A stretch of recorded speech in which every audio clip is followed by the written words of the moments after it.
From the moment Caroline of Brunswick arrived on British soil in 1795, the signs were inauspicious.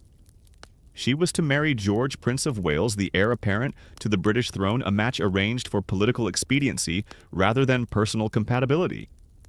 Caroline was chosen in part because she was Protestant and distantly related through European royal networks fulfilling dynastic obligations. But what might have been a triumph of diplomacy quickly deteriorated into a grotesque mismatch of temperament, culture, and expectations. Caroline was outspoken, animated, and unrefined by British court standards. She had a loud laugh, a blunt manner of speaking, and little regard for the strict decorum expected at the English court. George, by contrast, was vain, sybaritic, and deeply in debt, already entangled in an illegal marriage to a Catholic widow, Maria Fitzherbert, whom he claimed to love. When George first laid eyes on Caroline, he is reported to have recoiled, telling an associate he felt physically ill. She, in turn, found him bloated, drunk, and cold. Their marriage ceremony was a farce from the beginning. George was reportedly so intoxicated that he had to be propped up at the altar. He later confessed that he spent the wedding night passed out on the floor. Within a year after the birth of their only child, Princess Charlotte, George abandoned Caroline entirely. She was given a separate residence, left without genuine duties, and largely ostracized from court life. The humiliations escalated quickly. Caroline found herself increasingly marginalized. Servants who once attended her were withdrawn. Access to her daughter was restricted. Invitations ceased. Rumors, many of them initiated by George's allies, painted her as vulgar and promiscuous. Her household was infiltrated by informants. Parliament debated her conduct behind closed doors. Yet no formal charges were ever brought. Caroline had not broken any law. Her crime was existing in a space where she was no longer welcome, a legal wife whose husband treated her like a stain on the monarchy. One particularly disturbing episode occurred in 1806, when George engineered what became known as the delicate investigation. Caroline had taken in a young boy named William Austin, whom she claimed to have adopted. Whispers circulated that the child was hers by an illicit lover. A secret tribunal was convened to investigate. The panel consisted of high-ranking men with close ties to the prince. Servants were interrogated under duress, and Caroline was subjected to salacious questioning about her conduct, her body, and her interactions with male staff. Ultimately, the panel could not find enough evidence to prove adultery, but they still issued a veiled condemnation of her improper behavior. This half measure served George's purposes perfectly. It publicly blackened Caroline's name without resulting in a formal divorce, which would have required more concrete proof and risked exposing his own scandals. Meanwhile, Caroline's supporters, including political radicals, newspaper editors, and even some religious reformers, began to cast her as a victim of aristocratic tyranny. But sympathy could not shield her from isolation. Her daughter Charlotte grew up mostly apart from her, caught in a royal custody battle that left lasting emotional scars. As the years passed, Caroline became a symbol of what could happen to a woman caught between royal politics and personal autonomy. She lived in a gilded cage, married to a man who despised her, legally bound, but socially exiled. And while she enjoyed moments of public support, her enemies in court ensured her life in Britain remained psychologically corrosive. Even her personal letters were intercepted, analyzed for traces of sedition or scandal. Her funds were limited, her movements monitored. Caroline was not without fault. She lacked diplomatic grace, and her penchant for defiance often played into the hands of her enemies. But the institutional betrayal she suffered from crown court and husband far outstripped any personal failings. She was an outsider from the beginning, and no gesture of goodwill could bridge the cultural and emotional gulf between her and George. By the end of the first decade of the 19th century, Caroline's position in England had become untenable. The prince had taken other lovers openly. Her daughter was kept at arm's length. The court mocked her in whispers. The papers speculated about her disgrace. In 1814, the death of Napoleon and the ensuing Congress of Vienna reshaped the political map of Europe. It also provided Caroline with an opportunity leave. With growing pressure from the Prince of Wales and the government, she accepted a settlement and departed for the continent. Some saw this as an escape. Others saw it as exile. Caroline, for her part, called it freedom. But what awaited her in Europe would prove no less entangled in shadow games and betrayals, only this time with agent spies and fabricated scandals operating across borders. Caroline's departure from Britain in 1814 marked the end of her visible role in the royal court, but it did not end the campaign against her. Though her exit had been negotiated under the guise of a generous pension and freedom from court scrutiny, it became increasingly clear that the British government and the Prince Regent regarded her absence as a convenient means to quietly erase her from public memory. They underestimated her resilience and her flair for controversy. Her early years abroad were deceptively calm. Settling first in the spa towns of Germany and then traveling through Switzerland and France, Caroline maintained a small court of companions and servants. But her taste for freedom soon drew her further south into Italy and into a maelstrom of rumors that would eventually become ammunition in the hands of her enemies. In 1816, she leased a villa on the shores of Lake Como and began surrounding herself with an eclectic group of artists, tutors, and hangers-on. Most notable among them was a man named Bartolomeo Pergami, an Italian courier who quickly rose through the ranks to become her chamberlain, and possibly, according to reports, her lover. The British elite found the idea intolerable. For a future queen to fraternize with a commoner, a foreigner no less, was a scandal waiting to erupt. British agents operating under government instruction began tailing Caroline across the continent, recording her movements, collecting gossip, and documenting alleged improprieties. Caroline, accustomed to a degree of independence, made no effort to conceal her lifestyle. She traveled with Pergami openly. They shared accommodations, dined together intimately, and were seen boating, riding, and even dancing. All of this was captured in notes and affidavits by spies who were instructed not merely to observe, but to entrap and provoke. One chilling example involved a British informant bribing local servants and disgruntled former staff to testify that they had witnessed the Queen and Pergami in compromising situations. The testimonies ranged from implausible to deeply invasive descriptions of nightgowns, bedroom arrangements, and gestures interpreted as evidence of intimacy. Whether or not Caroline and Pergami had a romantic relationship remains uncertain, but the obsessive scrutiny and invasive tactics used to build a case against her would in time serve as damning reflections on the institutions supposedly defending British morality. Meanwhile, Caroline's reputation in Italy became something of a double-edged sword. Among some locals, she was seen as a curious and eccentric figure, a royal woman cast out from her own court, yet unbowed and proudly flamboyant. But among diplomats and foreign observers, her conduct was increasingly seen as a liability. Whispers of her travels and company made their way back to London, where the Prince Regent's circle collected them with greedy interest. At home in Britain, public sentiment was more volatile. The press had begun to shift. Radical and opposition newspapers hostile to George IV's opulent spending and detachment from ordinary Britons seized on Caroline's exile as a symbol of injustice. They portrayed her as a wronged woman, a mother denied access to her daughter, a wife abused by a hypocritical husband. Yet this wave of sympathy was not enough to protect her. In the shadows, the government was laying the groundwork for a final act, one that would end her public standing and ensure her exclusion from the monarchy forever. In 1818, tragedy struck. Princess Charlotte, Caroline's only child and the heir presumptive to the throne, died during childbirth at just 21 years old. The event sent shockwaves through the nation. Charlotte had been immensely popular and represented a future break from the dysfunction of her parents' generation. For Caroline, the loss was devastating. Not only was it a personal heartbreak, but it also severed her final symbolic link to the royal family. She was now, in effect, a queen in waiting with no dynasty to anchor her. What followed in the wake of Charlotte's death was one of the more psychologically disturbing chapters in Caroline's fall. She reportedly fell into periods of melancholia and paranoia, convinced that Charlotte's death had been orchestrated or at least hastened by political actors seeking to eliminate her line. Whether this belief had merit is less significant than what it reveals about her state of mind, a deepening distrust in the people and institutions that had defined and disfigured her life. Yet Caroline did not retreat. She remained in Italy, relocating periodically, continuing to travel with Pergami and maintaining her small court. Meanwhile, her enemies in London tightened their grip. In 1819, under the direction of Lord Liverpool's government, and with the encouragement of George, the British cabinet formed a secret committee to examine the allegations collected by spies and informers. Known as the Milan Commission, it would become the centerpiece of the Crown's case against her in the years to follow.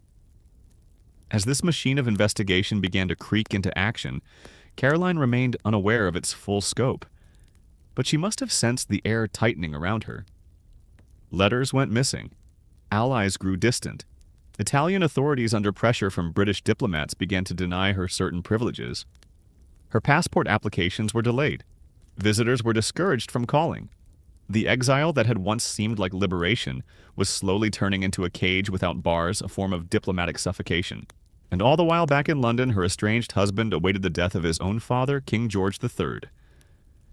When that moment finally came in January 1820, George ascended the throne. Caroline was now officially Queen Consort of the United Kingdom, in title, if not in presence. The irony could not have been more bitter. She had spent years abroad stalked and slandered, only to awaken one day as the wife of the King of England. But the Crown did not welcome her back. Instead, it prepared to crush her once and for all. The death of King George III in January 1820 transformed Caroline's legal status overnight. She was now the Queen Consort of the United Kingdom, and theoretically entitled to all the dignity, protection, and authority of that position. But in practical terms, her enemies in London regarded this as a constitutional inconvenience. The Prince Regent, now King George IV, would not tolerate her return to the British court. His hatred for Caroline had ossified into policy, and so began one of the most aggressive campaigns of royal character assassination in British history. Back in Italy, Caroline learned of her husband's ascension from foreign newspapers. She had received no formal communication from the British government. No emissaries were sent, no ceremony acknowledged her status, no arrangements made for her return. It was as if she did not exist. But Caroline had no intention of remaining in obscurity. Whatever her personal failings, she understood power, and more importantly, she understood the politics of public sympathy. By returning to Britain, she could force a confrontation the Crown had been desperate to avoid. Her decision triggered panic in Whitehall. Lord Liverpool's government was acutely aware of how unpopular George IV was with the British public. Lavish, aloof, and burdened with debts, the new king was widely derided in radical and reformist circles. Caroline, on the other hand, was increasingly seen as a symbol of resistance, a woman who had endured years of humiliation and exile with defiance.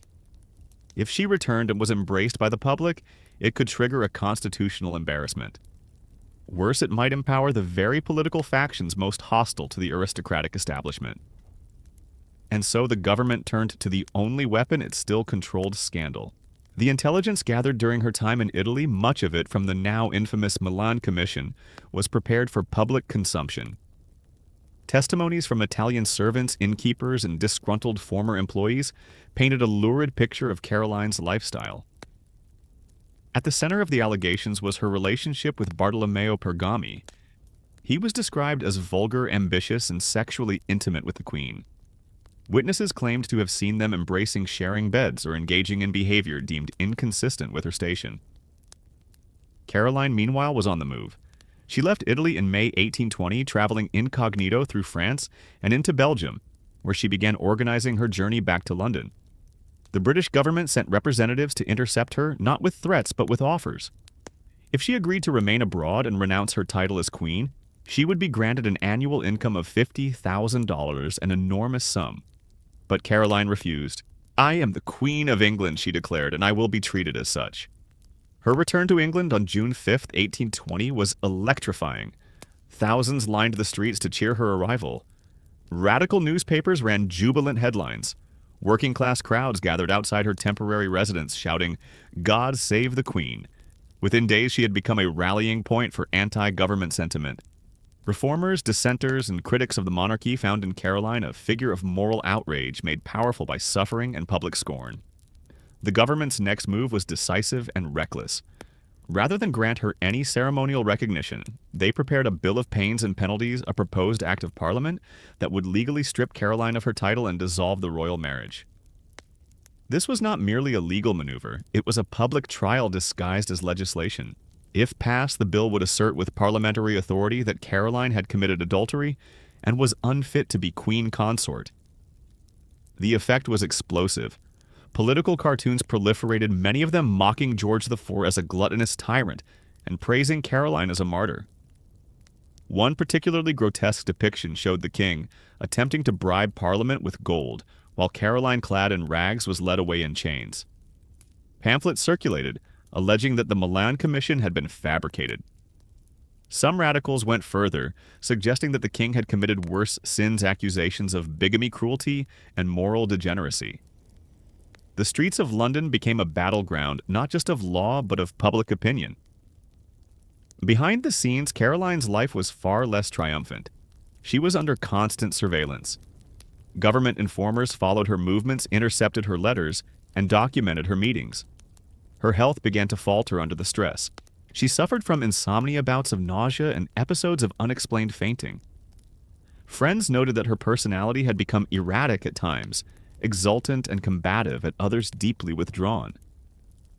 One lady-in-waiting described finding Caroline sitting alone in her chambers, whispering to portraits of her late daughter. There were darker signs as well. At least one maid reported that the queen had begun to obsessively burn correspondence at night, convinced her rooms had been secretly entered. The curtains were always drawn. Locks were changed frequently. Whether this was paranoia or justified fear is difficult to say. For Caroline, the two had long blurred together. She lived as a queen in name only. Her palace, a temporary townhouse. Her crown, a legal fiction under assault from every direction. As the summer of 1820 drew on, Britain was plunged into a dangerous constitutional moment. The return of Queen Caroline had exposed the brittle legitimacy of George IV's monarchy. For the public, the question was not merely one of adultery, but of who could be trusted to represent the nation's values: the debauched king or the disgraced queen. For the government, the question was even more alarming. Could the crown survive a public trial against its own queen and win? The answer would come in the months ahead. But one thing had already become clear: Caroline's return had altered the balance of power in Britain. The exile who had once dined quietly on Lake Como was now at the center of the greatest public crisis the monarchy had faced since the Glorious Revolution. By autumn of 1820, the British monarchy stood poised on the edge of a political and moral precipice.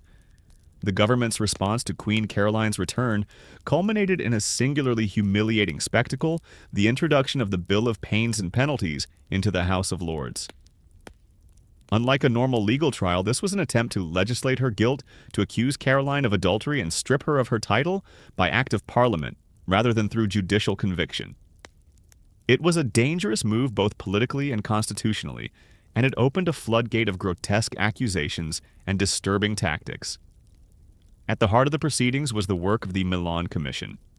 Its findings, now read aloud in the upper chamber of British government, formed a tapestry of insinuation, espionage, and personal violation. Witness after witness was brought in, many of them Italians, speaking through translators paid for their testimony and thoroughly coached. They described Caroline's supposed affair with Bartolomeo Pergami in vulgar detail: shared bedrooms, locked doors, lingering touches, and even meals eaten in their underclothes. The defense was forbidden from cross-examining certain witnesses until late in the process, and rumors abounded that some had been bribed or threatened. The British public responded with fury. Outside Parliament, massive crowds gathered daily, chanting support for the Queen and booing members of the Lords. The press, invigorated by the scandal, printed every detail of the testimonies, often mocking them in biting satire. Radical pamphleteers accused the government of moral hypocrisy. Here was a king known for his mistress's gluttony and extravagance, weaponizing morality to destroy a woman he had discarded. The hypocrisy was not lost on the public. Within the chamber, the proceedings took on a surreal, almost performative air. A translator misinterpreted an idiom from a witness claiming that Pergami had laid hands upon the queen's person in a manner most intimate, when the original phrase likely referred only to a helping gesture. But the damage was done. Spectators gasped. Lords whispered. The line was printed in headlines the next day as though it were fact. The trial had become less about justice and more about humiliation. Caroline was advised to stay away from the chamber, not because of legal strategy, but for her own psychological protection. Reports from her household during this period reveal a woman descending into emotional exhaustion. She would sit silently for hours, staring at nothing. Her meals went untouched. When visitors arrived, she would force a smile, speak mechanically, and then retreat into her bedroom. On more than one occasion, her attendants found her weeping uncontrollably behind locked doors. But the government pushed ahead. They believed that if the bill passed, they could corner Caroline into accepting a settlement or push her into exile once again. What they failed to predict was how powerfully the spectacle would backfire. Rather than disgrace her, the public trial further inflamed anti-monarchical sentiment. A new symbol had emerged, not merely a wronged queen, but a woman resisting institutional cruelty. One bizarre and deeply unsettling moment occurred when a witness, a servant named Majaki, was asked how many times he had seen the queen and Pergami in the same room. His repeated answer, "Non mi ricordo," "I do not remember," became a national joke printed on handkerchiefs and sung in the streets. The phrase captured both the absurdity of the trial and the unreliability of its orchestrators. The longer the trial dragged on, the more politically unstable the situation became. Tory ministers were heckled in public. Riots broke out in cities like Manchester and Nottingham. Effigies of George IV were burned. There were even whispers of revolution. The government, sensing the danger, began to retreat.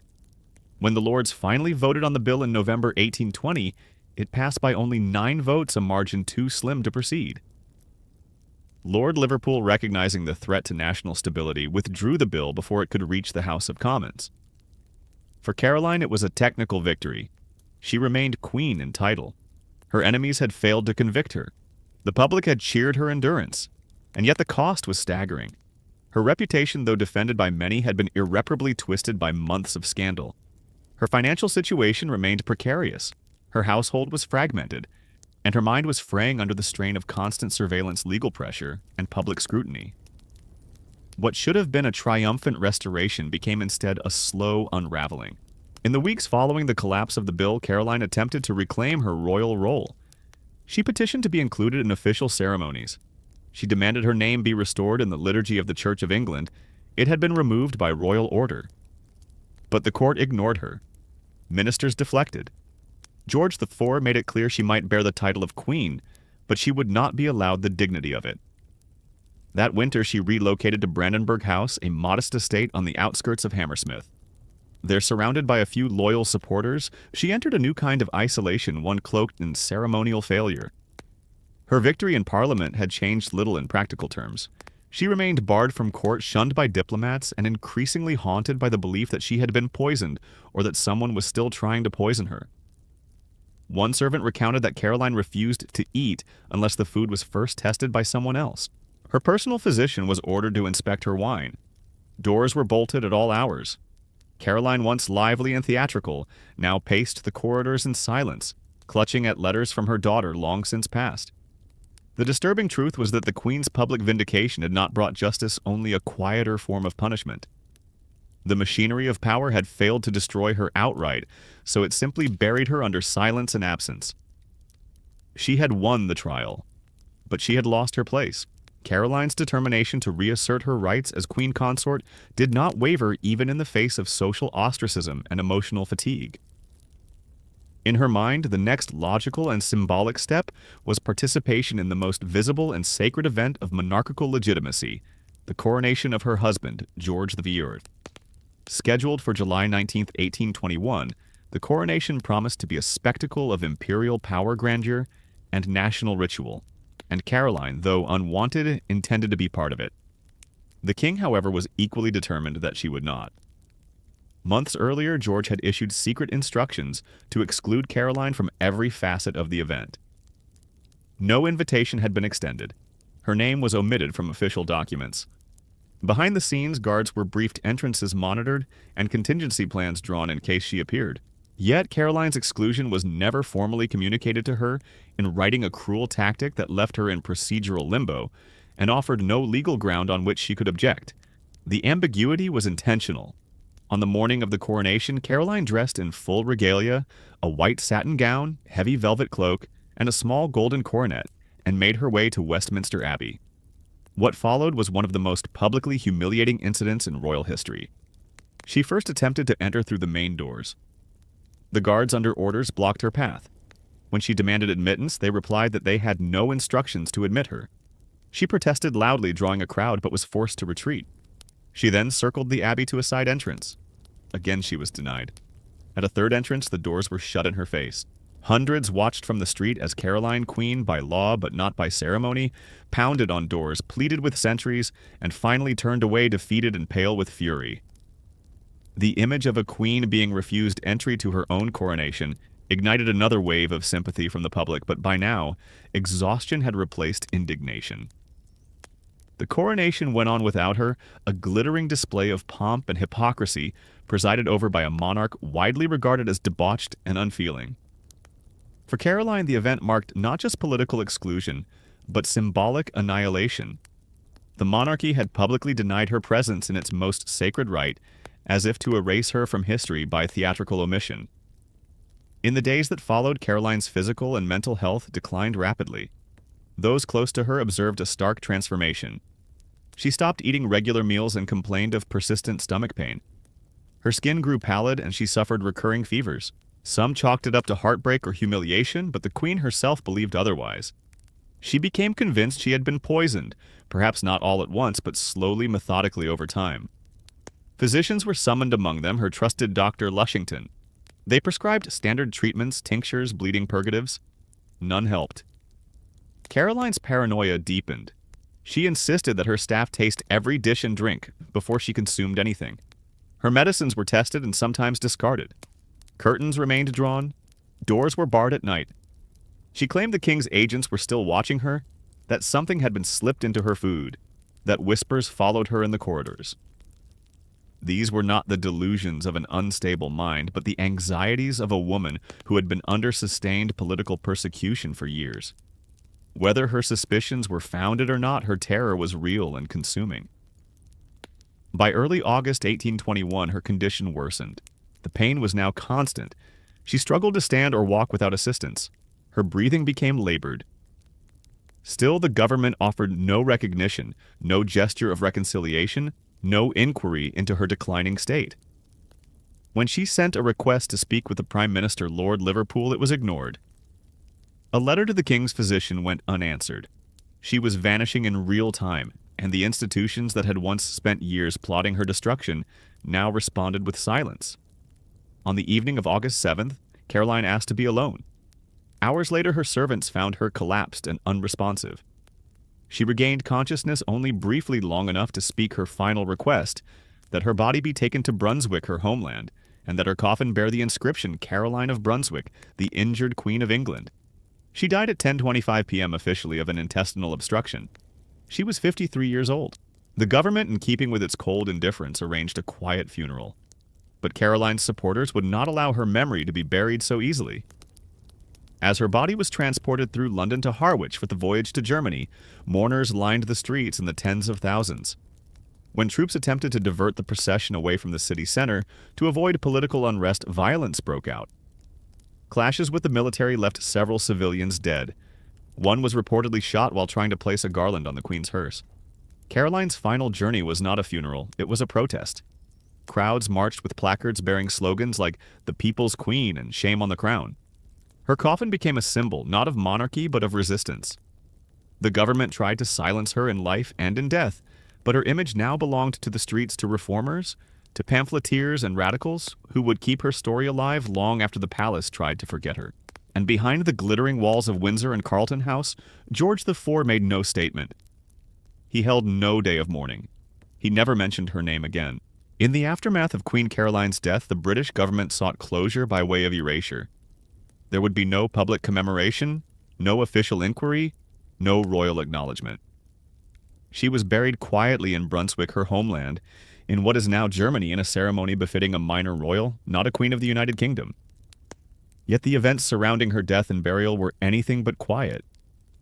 Caroline's body arrived at Harwich under military escort, her casket marked by her requested epitaph. "Here lies Caroline of Brunswick, the injured Queen of England." The government, uneasy with the political implications of the inscription, tried to have it removed. Her supporters fought back. After brief legal threats and public pressure, it remained. The funeral procession to Harwich was accompanied by thousands of citizens. Along the route, many defied government efforts to reroute the procession away from populated areas. In London, this erupted into open defiance.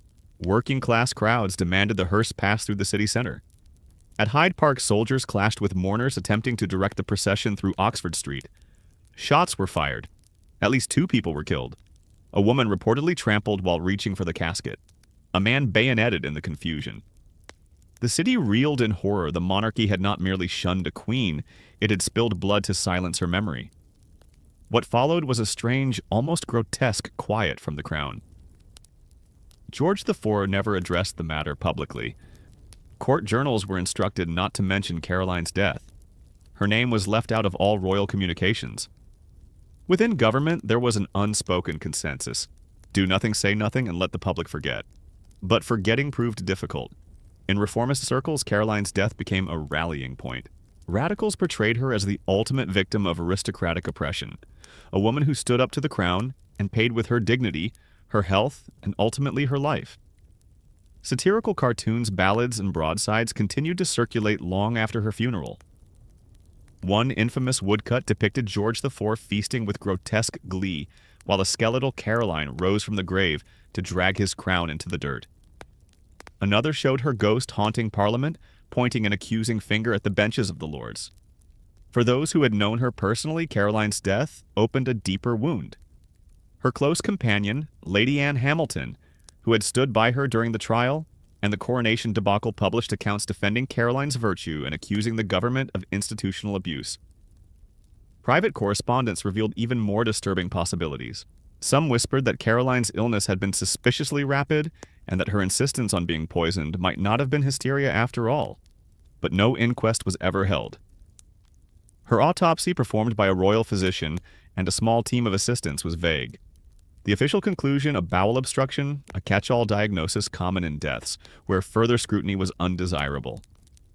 The autopsy itself was a source of macabre fascination. According to later reports, Caroline's body had been poorly handled, and some claimed it was mutilated during examination. Her abdomen had been cut open and hastily stitched, and her remains were returned to her coffin with signs of internal bruising.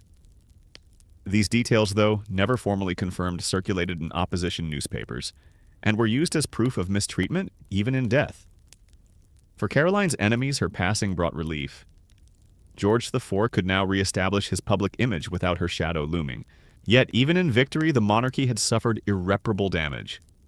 The trial, the coronation exclusion, and the funeral violence had all painted a portrait of cruelty, pettiness, and hypocrisy. The supposed grandeur of royal ritual had been exposed as brittle theater, vulnerable to public scrutiny and mass resistance. Behind palace walls, the king began to age quickly. While outwardly unaffected, George IV became increasingly reclusive and consumed by self-indulgence. His health declined, his political influence waned, and his popularity never recovered. In time, even his allies acknowledged that the Caroline affair had cast a permanent stain on his reign. He had sought to destroy her memory. Instead, he had ensured its longevity. In literature and public discourse, Caroline took on a mythic quality. She was no longer just a queen, she became a symbol of the people's conscience, the flawed but resilient woman who refused to be erased. Poets compared her to Boadicea, the warrior queen who had resisted Rome. Reformers evoked her image when rallying for parliamentary change. By the 1830s, as pressure mounted for electoral reform and curbs on royal privilege, her story was cited as proof that the monarchy could not stand unchecked.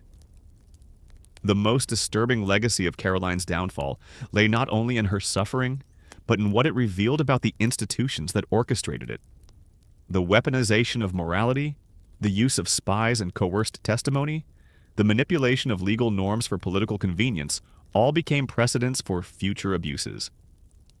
The Caroline affair was a prototype of modern character assassination, dressed in the trappings of ceremony and state power. By the time Queen Victoria ascended the throne in 1837, Caroline's name was rarely spoken in royal circles. But outside in pubs, in pamphlets, and in political discourse, she lingered not as a monarch, but as a warning. Her fall had shown that royalty stripped of myth was still subject to public opinion. And once betrayed, even a queen could become a martyr. In the wake of Queen Caroline's burial and the smothering silence that followed, the monarchy attempted to reassert normalcy. But the damage was not easily undone.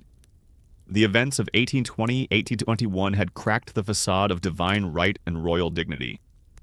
Caroline had exposed by her very existence how vulnerable the institution had become when wielded as a personal weapon by an unpopular king. The backlash had not brought immediate reform, but it had left a legacy of discontent and, more importantly, precedent. George IV, once the most visible man in the kingdom, began to fade into a grotesque caricature of monarchic excess. By the mid-1820s, his health had deteriorated beyond repair. Gout, dropsy, and advanced obesity confined him to increasingly limited spaces within Windsor and Carlton House. Ministers described his moods as erratic and at times paranoid. He refused to allow mirrors in his chambers, and some claimed he would speak aloud to invisible guests. Though there is no clinical diagnosis, some historians speculate these symptoms hinted at a slow mental and neurological decline, possibly worsened by heavy laudanum and alcohol use. Public opinion remained sour. When George appeared in public, crowds no longer greeted him with deference. In Edinburgh, where a tour was meant to boost loyalty in Scotland, people jeered as his carriage passed. Radical newspapers never forgave his treatment of Caroline. They reprinted satirical poems at anniversaries of her death, resurrecting old allegations and painting him as a coward, a glutton, and a moral fraud. The king retaliated by enforcing press restrictions and libel suits, but these only added to his image as a ruler obsessed with silencing criticism, a man haunted by the ghost of a woman he had once tried to erase. Meanwhile, those who had stood by Caroline began to fade from influence, die off, or retreat from public life. Lady Anne Hamilton, her most loyal friend, published a memoir that offered haunting insights into the Queen's final days. In one chilling recollection, Hamilton described Caroline as speaking to the dead, her daughter Charlotte, her estranged father, and even her enemies, as if replaying each betrayal in her mind. It was not madness, Hamilton insisted, but memory forced into a space where justice had failed. Her words, though sentimentalized, struck a deep cultural nerve. Caroline's psychological disintegration, once mocked, was now reinterpreted as a consequence of institutional cruelty. There were smaller, stranger echoes of Caroline's fall in the years that followed.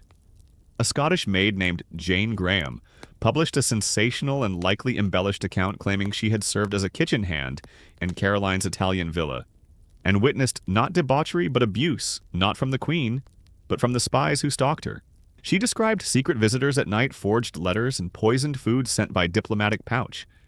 While few took the testimony at face value, its circulation underscored the lasting suspicion that Caroline's story had not ended cleanly. In legal circles, too, the Caroline affair left an awkward precedent. The use of a bill of pains and penalties, essentially bypassing a jury to achieve legal punishment by act of Parliament, became a cautionary tale. Though not repeated in later constitutional practice, the very fact that it was attempted against a queen revealed how pliable the law could be when bent by political will. Legal scholars began to warn against such procedures, and future monarchs wary of public backlash were more cautious in their handling of scandal. The strangest and perhaps most psychologically disturbing chapter came from Germany. In the late 1830s, a small group of German monarchists in Brunswick erected a modest shrine near Caroline's burial site. It bore no royal insignia, just a carved stone angel and the words, "Betrayed in life, unwelcome in death." The British Foreign Office pressured local authorities to remove it, calling it an embarrassment. It remained for nearly a decade before being dismantled in the dead of night. Back in Britain, George IV died in 1830, bloated and largely unloved. His funeral procession was far less attended than Caroline's, and he was mourned with measured politeness rather than affection. One London newspaper remarked, his reign was memorable not for deeds, but for disgrace. It was a quiet verdict from a public that had already shifted its hopes toward his brother and successor William IV. But even William, cautious and more moderate, could not fully cleanse the stain left by Caroline's fall. The monarchy would never again be able to claim absolute reverence. From this point on, it would be forced, however reluctantly, to share the stage with public opinion, political parties, and eventually the press. Caroline's trial, coronation, exclusion, and death had shown how the personal could rupture the constitutional, how a king's vengeance could become a nation's scandal. Most haunting of all was the lingering psychological presence of Caroline herself. Not just in literature or politics, but in the shadow she cast over how queens and women of power would be treated in the British public eye. Later royal consorts, including Queen Victoria's daughters-in-law, were often judged through the prism of Caroline's scandal. Were they discreet, loyal, modest? The ghost of Caroline, the injured queen, continued to hover as both a caution and a mirror. Her story, once weaponized to discredit her, had become something else entirely: a myth of resistance, a drama of betrayal, and a reminder that even within monarchy, perhaps especially within monarchy, power without love could be lethal. Caroline of Brunswick's story did not end with death, nor even with her husband's. It continued to echo subtly, subversively through a shifting British society that would by mid-century begin to question the very structures that had tried to erase her.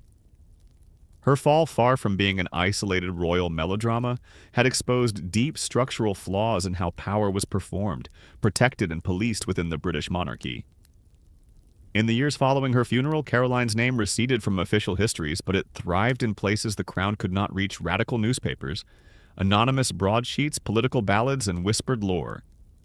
In working-class taverns and reformist clubs, she became a symbol of female endurance and royal injustice, a human face to the rising class consciousness that would explode in the Chartist movement of the 1830s and 1840s. One Chartist pamphlet described her as a queen, made equal by suffering, placing her not among the rulers of men, but among the ruled.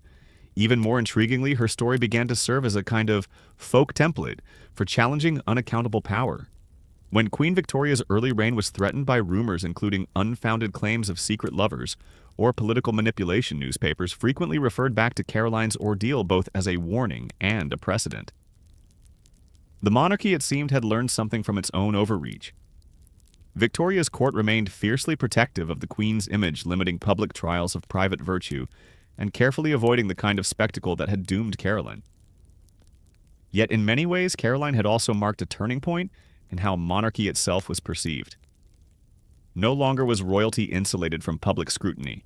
The Caroline affair had introduced the idea that a sovereign's spouse could become a vessel for national rage, not just a consort, but a symbol. In this way, Caroline's suffering had helped usher in the modern celebrity monarchy, a monarchy entangled with image press and public opinion. Perhaps the most psychologically revealing legacy of Caroline's downfall lies in how her story was retold and sometimes twisted by later generations. Victorian moralists attempted to rehabilitate her image, portraying her as an innocent, wronged by lascivious men. Yet this was a flattening of her actual persona. Caroline was not meek or easily victimized. She was combative, tactless at times, indiscreet, and wholly unsuited to the polished cruelty of British court life. Her real tragedy was not that she was too innocent for her time, but that she was far too real for the pageantry around her. That realism, that refusal to perform docility, was perhaps what made her so dangerous. To the crown, Caroline was an unsolvable problem, a legal wife, a constitutional inconvenience, a public embarrassment. To her enemies, she was useful only as long as she could be humiliated, and when even that utility wore out, she was discarded. In her final years, Caroline stood as a woman alone, surrounded by spies, manipulated through legislation, excluded from public ceremony, and ultimately denied even a peaceful death without suspicion of murder. Her story also prefigured a darker recurring theme in modern history: the systematic use of emotional destabilization to destroy a public figure's credibility. Caroline was not imprisoned or executed. Instead, she was watched, isolated, defamed, gaslit, and slowly driven to a point where her own words could be used against her. Her behaviors, once framed as spirited, were rebranded as signs of madness. Her protests became hysterics. Her desire for recognition became egotism. It was a quiet kind of punishment, slow, deniable, and ultimately fatal. Though she died without vindication, Caroline's life helped shape the modern concept of the public woman. Her suffering highlighted how scrutiny could be weaponized, how morality could be manipulated, and how female power, especially when unyielding, was often perceived as a threat to institutional control. In Caroline's case, her fall was not just engineered by the monarchy, but by a broader cultural anxiety about what a defiant, ungovernable queen represented. 2 centuries later, her name remains largely absent from textbooks and royal tributes. But the architecture of scandal she endured, the secret commissions, the orchestrated rumors, the staged humiliation survives in modern forms. Her funeral riot, her rejected coronation, her whispered autopsy, all these remain as eerie footnotes in the evolution of monarchy, gender, and media. Caroline of Brunswick did not fall because she failed as a queen. She fell because she refused to vanish, and in doing so, revealed what the monarchy could become when power turned inward, vindictive and blind. The fall of Queen Caroline of Brunswick was not simply the personal downfall of a maligned royal, it was a national reckoning. Her life trial and death exposed the monarchy's fragility at a moment when Britain was entering the age of industrial unrest, political reform, and expanding literacy. She arrived in England as a foreign princess, meant to secure dynastic continuity. She departed history as a lightning rod of popular dissent. Though Caroline never led armies or passed laws, her existence disrupted the political order. She forced uncomfortable questions into the open. Could a monarchy claim moral authority while abusing its consort? Could legal legitimacy outweigh public conscience? And most enduringly, what happens when a woman refuses silence and instead demands visibility, dignity, and truth? Her story, buried by the establishment, was kept alive, not by institutions but by people. Printers, reformers, grieving mothers, radical songwriters. Each act of remembrance, however small, defied the crown's attempt to reduce her to scandal. In that defiance, Caroline became more than a queen. She became a symbol of resistance, a case study in institutional cruelty, and a cautionary tale about unchecked power. Today, Caroline remains an enigma, neither villain nor saint, but a profoundly human figure navigating the unforgiving terrain of royalty, gender, and public life. Her voice, often ignored in her lifetime, now echoes with the clarity of hindsight. She reminds us that power can humiliate, but it can also be exposed, and that sometimes the most enduring legacy is not in triumph, but in the courage to stand when others demand disappearance. In the end, history did not forget her. It simply took its time deciding what she meant.